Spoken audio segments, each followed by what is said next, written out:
Hello students, core classes में आप सभी का स्वागत है।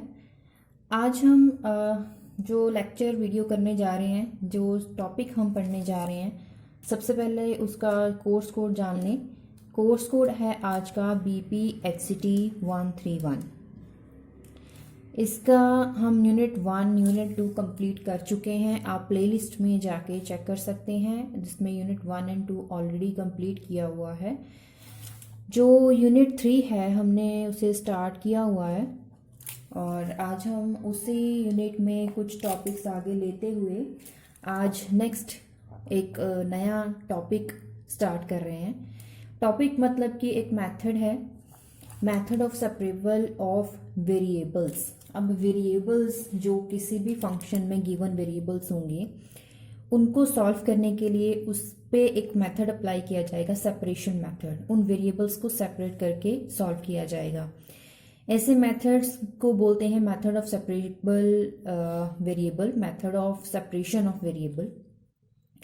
अब उसके लिए हमने जो लास्ट इसका लेक्चर डिस्कस किया था, उसमें हमने फर्स्ट ऑर्डर डिफरेंशियल इक्वेशन बनानी सीखी थी, उसका सोल्यूशन भी सीखा था। आज हम उसी इस मेथड को समझने के लिए उसी फर्स्ट ऑर्डर डिफरेंशियल इक्वेशन को, जर्नल फॉर्म जो होती है उससे स्टार्ट करेंगे और आगे हम देखेंगे कि कैसे हम स्टेप वाइज चल के सेपरेशन कर सकते हैं उन वेरिएबल्स की जो भी हमें न्यूमेरिकल में दिया होगा। अब journal first order differential equation की बात करी थी, अगर आपको याद हो, हमने सीखा था y dash it is a function of to variables x and y। तो फंक्शन क्या होगा, f which is function of x and y, two variables होंगे। अब y डैश क्या था, इट इज डिफरेंशियल फॉर्म है ना। तो डिफरेंशियल फॉर्म कैसे लिखते थे हम, क्योंकि फंक्शन किस किस का है, x एंड y वेरिएबल का, then y is depend upon x। ठीक है, तो dy upon dx which is equals to f which is function of these two variables x and y। मतलब कि कहने का मतलब ये हुआ कि y डैश को हम लिख सकते हैं dy अपॉन dx। अब क्योंकि मेथड सेपरेशन करना है, सेपरेशन के लिए क्या होंगे, वेरिएबल्स को सेपरेट करेंगे। x वाली टर्म एक साइड, y वाली टर्म एक साइड, यही हम सेपरेशन से यही मतलब समझ सकते हैं। अगर function f is a function of x and y कुछ इस फॉर्म का दिया होगा, जिसमें m is function, another function of x and n is a function of y। अगर m फंक्शन होगा x का, यहाँ पे कोई भी इक्वेशन हो सकती है x वेरिएबल की, यहाँ पे n के साथ कोई भी y वेरिएबल्स का फंक्शन होगा। अगर इस फॉर्म में क्वेश्चन आ जाएगा तो हमें कैसे सेपरेट करना होगा। सेपरेट करने के लिए y dash is equals to mx, m is a function of x and n is a function of y. These are said to be separable. कैसे, अभी this is dy upon dx, x term, ये y term, मतलब कि हमें क्या करना है, x वाली टर्म y वाली टर्म सेपरेट करके उसके बाद क्या करना होगा, हमें dy के साथ सारी dy वाली टर्म, dx के साथ सारी x वाली dx की टर्म्स, उसके बाद वेरिएबल सेपरेट करने होंगे, जैसा कि ये नेक्स्ट स्टेप दिखाया। अभी जो मैंने बोला वो क्या था, ये वाला स्टेप। dy, यहाँ पे कोई भी y का फंक्शन कौन सा है, ny, तो इसे हम इस तरफ ले जाएंगे। बाकी लेफ्ट साइड, राइट साइड क्या बचेगा, x का function which is into dx। मतलब कि यहाँ पे अगर आप देखोगे dy जो है, dy के साथ ny, मतलब कि n is a function of y, सारी y वाली टर्म एक तरफ, x की टर्म्स एक तरफ। उसके बाद जो नेक्स्ट सेपरेट, यहाँ पे सेपरेट हमने कर लिया वेरिएबल्स को, तो लास्ट स्टेप क्या होगा, हमें जस्ट इंटेग्रेशन करनी होगी।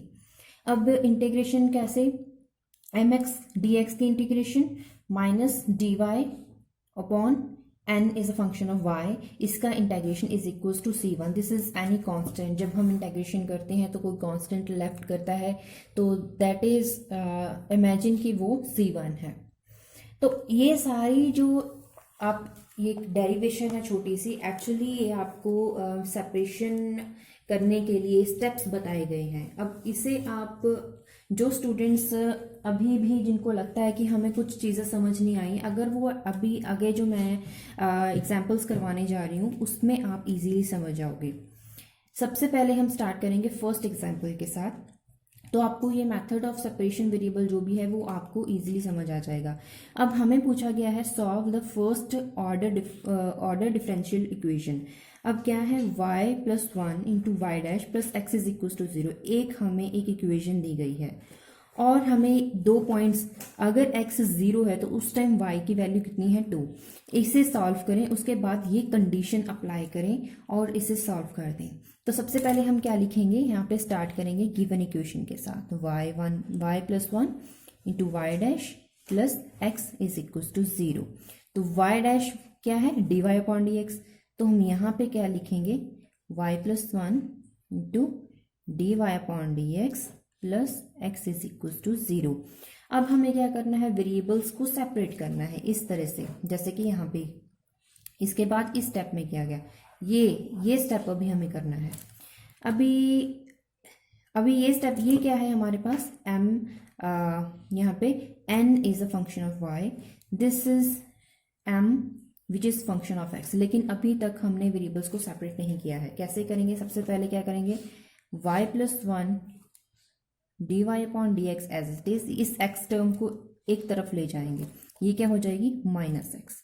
अभी हमें क्या करना है, डी एक्स को इस तरफ ले आएंगे तो y वाली टर्म्स एक तरफ हो जाएंगी, डी एक्स एक्स जो वेरिएबल्स हैं वो एक तरफ हो जाएंगे, तो ये हो जाएगा y प्लस 1 डी वाई। ये तो आप इजीली कर सकते हैं, minus x to d x.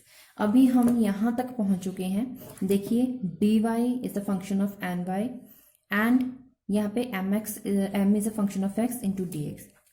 अभी लास्ट स्टेप क्या है, इंटेग्रेशन। अभी इंटेग्रेशन करना है on integration y plus 1 d y minus x d x. अभी इसे सॉल्व कैसे करोगे, y d y plus 1 d Y. ये तो इंटेग्रेशन आपने प्लस 2 में सीखी हुई है। उसके बाद this is y square by 2, 1 का इंटेग्रेशन क्या होगा, क्योंकि यहाँ पे y है, this is y is equals to minus x का क्या होगा, minus x square by 2 plus c। अभी इक्वेशन को थोड़ा और सॉल्व कर लें। यहाँ पे x square by 2 plus y square by 2 plus y is equals to 2। अभी 2 सॉल्व कर लें, x square plus y square, ये 2 एलसीएम ले लेंगे तो इस तरफ चला जाएगा, यहाँ पे हो जाएगा 2c, यहाँ पे हो जाएगा 2y। अब दिस इज द इक्वेशन। अभी हमने यहाँ तक सॉल्व कर ली, सॉल्यूशन इसका है हमारे पास। अभी अगर आप इस इक्वेशन को देखो तो आपको क्या लगता है कि this is the equation of concentric circles, जिसमें आपको पता होगा रेडियस क्या होता है। रेडियस का फॉर्मूला अगर आपको याद हो, कंसेंट्रिक सर्कल्स का 2c प्लस 1 रूट, ये होता था रेडियस। ठीक है, तो यहाँ पे अभी तक तो हमने सॉल्व कर ली है फर्स्ट ऑर्डर डिफरेंशियल इक्वेशन, लेकिन अभी हमें कंडीशन भी दी गई थी इस इक्वेशन में। कंडीशन को मैं यहाँ पे सॉल्व कर रही हूँ, at x is equal to 0, y क्या है 2। अभी जो मेरी इक्वेशन है इसमें, दिस इज इक्वेशन नंबर 1, इसमें सब्स्टिट्यूट करने वाली हूँ। ये क्या थी, x square plus y square plus 2y is equal to 2c। x 0 plus y क्या है 2 का स्क्वायर 4, 2 इंटू 2 4, 2c 8 2c। तो यहाँ पे c क्या हो जाएगा 4। तो c की वैल्यू हमने सॉल्व कर ली 4। यहाँ पे हम रेडियस भी सॉल्व कर सकते हैं, radius is equals to 2c plus 1 ना, तो 2 इंटू 4 प्लस 1, c की वैल्यू सब्स्टिट्यूट करने के बाद 9 विच इज इक्वल्स टू 3। तो रेडियस क्या है 3 यूनिट्स। मतलब हम यहाँ पे रिजल्ट में लिख सकते हैं कि this is the equation of concentric circles with radius 3। ठीक है, तो ये हो गया हमारा सोल्यूशन। यहाँ तक हो गया फर्स्ट ऑर्डर डिफरेंशियल इक्वेशन जो हमें क्वेश्चन में दी गई थी, उसे हमने सॉल्व कर लिया। क्या किया हमने, इक्वेशन को एज इट इज लिखा, यहाँ पे हमने वेरिएबल्स को सेपरेट करने की कोशिश की, एक्स टर्म विच इसको हम ले गए राइट हैंड साइड पे। उसके बाद ये क्या था, y dash is equals to d y upon d x. First step में हमने सिर्फ वाई डैश को लिखा d y upon d x. अगले स्टेप में हमने क्या किया, this term would goes to right hand side पे, तो -x हो गई। उसके बाद हमने y वेरिएबल्स एक तरफ रख लिए, x वेरिएबल्स एक तरफ। लास्ट स्टेप क्या होता है, इंटीग्रेशन। लेकिन इंटीग्रेशन करने से पहले आपको ये क्लियर करना होगा कि जो सारे वेरिएबल्स जो हैं, वेरिएबल्स एक तरफ होने चाहिए। अगर ये z है तो z के जो dz के साथ सारे z वेरिएबल्स होने चाहिए, या कांस्टेंट होगा, या x है तो उसके साथ x के होंगे, और dy है तो उसके साथ सारे y वेरिएबल्स या फिर कांस्टेंट हो सकते हैं। तो ये आपको क्लियर कर लेना होगा। एंड में सिर्फ लास्ट स्टेप बचता है, वो है इंटीग्रेशन। अगर कंडीशन दी गई है जैसे कि हमें इस क्वेश्चन में दी गई थी, तो आपको रिक्वायर्ड आंसर होगा। अब चलते हैं नेक्स्ट न्यूमेरिकल पे। Solve first order differential equation modelling radio active decay. Radio active decay हो रहा है जिसका फंक्शन है d/dt। n is a function of t। This is number of atoms, number of decays जिन एटम्स का decay हो रहा है। तो यहाँ पे रेडियो एक्टिव डिके दिखाया गया है, n is a function of t, मतलब कि जो नंबर ऑफ एटम्स का जो डिके है, ठीक है। तो यहाँ पे हम जस्ट इसे थोड़ा और मान के चलती हूँ, n is a function of t which is actually n, ठीक है। तो यहाँ पे मैं ले लेती हूँ dn/dt is equal to -λn। अब हमें क्या करना है, वेरिएबल्स को सेपरेट करना है। तो n टर्म्स एक तरफ, dn/n is equal to -λt। यहाँ पे सारे वेरिएबल सेपरेट हो चुके हैं। अभी हमें क्या करना है, अभी हमें इसका इंटीग्रेशन करना है, जो कि लास्ट स्टेप है, ठीक है। अभी लिखिए on integration dn/n -λ/dt। Lambda constant है। यहाँ पे क्या हो जाएगा, इट इज़ 1/x का जो इंटीग्रेशन होता है वो क्या होता है, natural log of x plus c, ऐसा होता है। तो वही हम यहाँ पे अप्लाई करेंगे, natural log of n equals to -λt plus c is any constant. अब यहाँ तक हमने सॉल्व कर लिया। अब इसके बाद हम वैल्यू c की फाइंड आउट करना चाहेंगे। अभी डिके दिखा रहा है, तो डिके की, क्योंकि क्वेश्चन में क्या है कि रेडियो एक्टिव डिके हमें डिस्कस हम कर रहे हैं, तो रेडियो एक्टिव डिके है। तो यहाँ पे देखिए, अगर टाइम t 0 है, इनिशियली क्या होगा जब डिके स्टार्ट नहीं हुआ है, टाइम t 0 है, उस टाइम नंबर ऑफ एटम्स क्या होंगे, n0। मान के चलते हैं कि n0 है, डिके हुआ ही नहीं है, तो क्या है नंबर ऑफ एटम्स जिसका डिके हो, दैट इज n0, ठीक है, एट टाइम t 0 पे। तो वही हम इक्वेशन नंबर 1 में सब्स्टिट्यूट करेंगे, ठीक है। नेचुरल लॉग, अभी यहाँ पे देखिए ये है मॉड। अब मॉड को हटाएंगे, ऑब्वियसली जो डिके है वो पॉजिटिव होगा, मतलब नंबर ऑफ एटम्स पॉजिटिव होंगे, तो हम यहाँ पे लिख सकते हैं log n -λt plus c। तो ये है हमारी इक्वेशन नंबर 1, ठीक है। तो यहाँ पे सब्स्टिट्यूट करेंगे, log of n0 is equal to -λ into 0 plus c। log of n0 ये हो जाएगा, ये पूरी टर्म 0 c। तो यहाँ पे हमने वैल्यू c निकाल ली, वो हम यहाँ पे सब्स्टिट्यूट करेंगे, ठीक है। यहाँ पे सब्स्टिट्यूट करेंगे तो क्या आ जाएगा, log n is equal to -λt। c की जगह बस मैं यह सब्स्टिट्यूट करने वाली हूँ n0। तो अब हम इसे थोड़ा सा और सॉल्व कर लें। ये नेचुरल लॉग वाली टर्म्स एक तरफ रख लेंगे। तो क्या करेंगे, यहाँ पे log n minus natural log of n0 -λt। log m minus n क्या होता है, log m अपॉन n।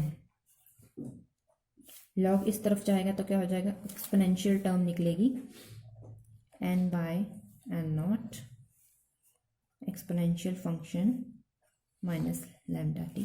इस तरफ हम ले आएंगे, decay is equal to n0 exponential function λt। ये हो जाएगी हमारी equation, this is the required equation. क्योंकि अभी हमें क्या करना था, n क्या था यहाँ पे, फंक्शन ऑफ t। एंड में आप जहाँ पे n है, n0 है, वहाँ पे लिख लीजिएगा function of t, n is a function of t, ठीक है, क्योंकि क्वेश्चन में n is a function of t, मैंने सिर्फ इसे इजी करने के लिए हमने यहाँ पे n लिख लिया था। अब अगर हम इसे डिस्कस करें, देखिए यहाँ पे एक्सपोनेंशियल फंक्शन है, वो भी नेगेटिव फॉर्म में। नेगेटिव फॉर्म का मतलब क्या है, it is depends upon this लेकिन नेगेटिवली। तो जैसे जैसे नंबर ऑफ n, जो n है बढ़ता जाएगा, वैसे वैसे एक्सपोनेंशियल टर्म डिक्रीज होती जाएगी।